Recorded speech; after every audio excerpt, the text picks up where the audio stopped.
What's up with the squad? It's Cess, your favorite auntie with Uncle Tendencies. Welcome back to Cess Talk Sports. Shout out to my loyal fam pulling up again. And if you're new around here, welcome to the fam. Don't forget to hit that subscribe button, ring the notification bell so you never miss a drop. And I need everybody to like, comment, share, and hype this video so I know you pulled up. Because what we're breaking down right here is the official start of something major. South Carolina's Beyond Measure era. October 24th, 2025. Colonial Life Arena wasn't just hosting an exhibition game. This wasn't a tune-up. This was a declaration. Our South Carolina Gamecocks took the floor against Anderson University and walked out with a final score that made everybody jaw drop, 112-31. And that's an 81-point beatdown, fam. And yeah, some people are going to say, Cess, Anderson's Division II, the gap was expected. Let's be clear. This wasn't about Anderson not being good enough. They're a tournament-level D2 squad that won 24 games last season, went to their conference championship, and made the NCAAA tournament. This was about us unveiling a brand new system, a brand new identity, and a culture shift that fits perfectly under this year's theme, Beyond Measure. From the very first tip, we came out like we had a point to prove. 9-zip run to open the game, spreading the ball around, everybody eating early. Raven Johnson scored, Tessa Johnson got involved, Tanaya Latson made her presence felt, and down low, Joyce Edwards and Madina Okot went straight to work. Anderson had no breathing room, no rhythm, no answers. When you've got all 5 starters scoring in the opening quarter, that's a message. We're not leaning on one star. We're running you ragged as a unit. But fam, the second quarter, that's when it went from domination to destruction. We outscored Anderson 30-2. You heard me right, 30-2 in 10 minutes of basketball. That's absurd. We turned the Trojans over again and again. Flying around in traps, pressing full court, cutting off passing lanes. Anderson only managed 3 made baskets in the first 15 minutes of the game. By halftime, we closed the half on a 17-0 run and walked into the locker room up 53 points. Let's be real. The game was already over, but the message was still being delivered. We don't play to score. We play to our standard. Now, some squads, you go up big and you coast. Not us. The third and fourth quarters, Don kept the rotation moving. The bench came in, and the intensity stayed exactly the same. We had a 16-4 burst in the fourth quarter, fueled by reserves, capped off by freshman Agot, who dropped 16 points off the bench, with 10 coming in that last frame. Our bench alone outscored Anderson's entire roster 39-31. That's wild. Think about that. Our second unit by themselves beat the Trojans. That's what Beyond Measure looks like in action. Every player contributing, every player dangerous. Let's talk about the fresh faces and the returning stars who made the biggest noise.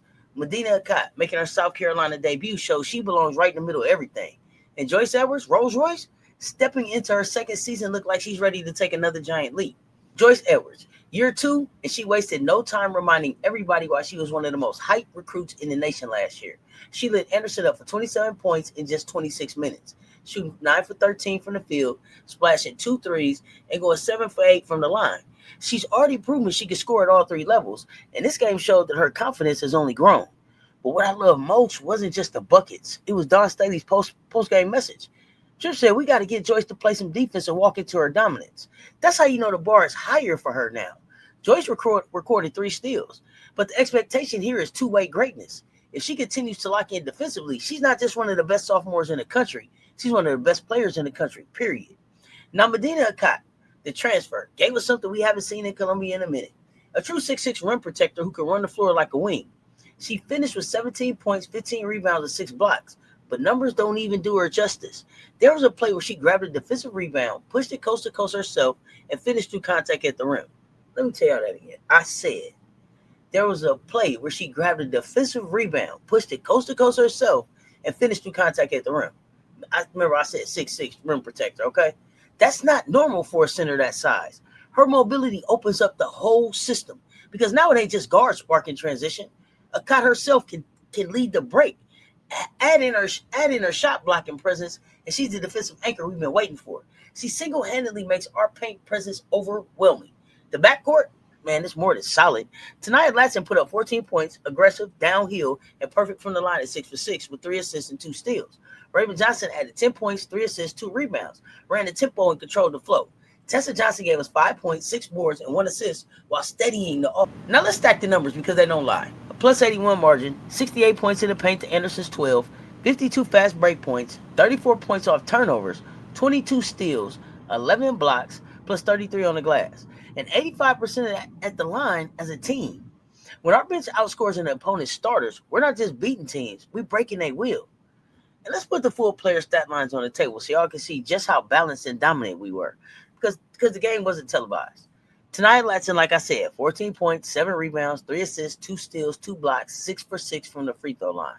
Tessa Johnson, 5 points, 6 rebounds, 1 assist, 1 steal, steady floor control.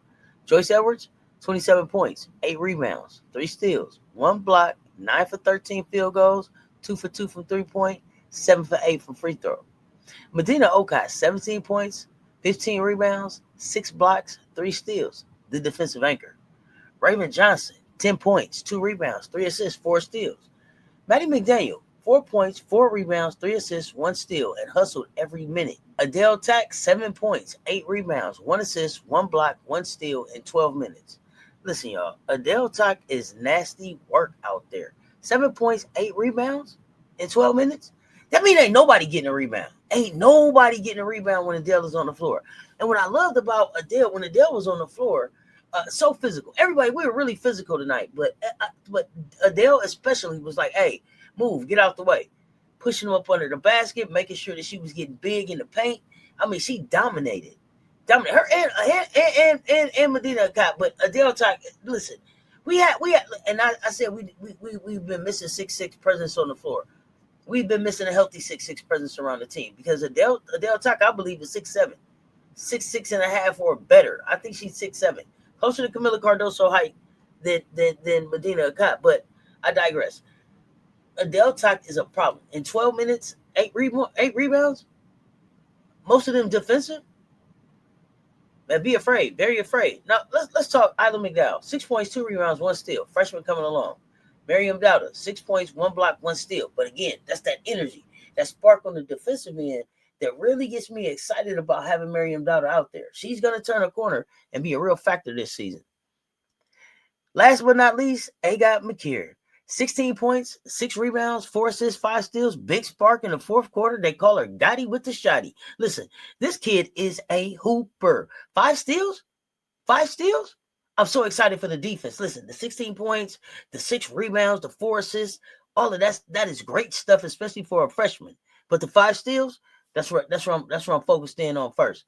Her length on defense, especially with Raven in the front court. I think it got McKeer may have, I think Bree said maybe she have like a 6'4" wingspan, 6'4", with Raven's 6'2" wingspan out there.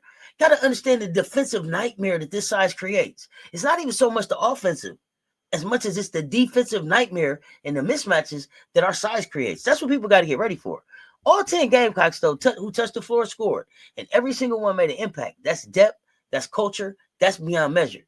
See, this beyond measure thing ain't just words, it's culture.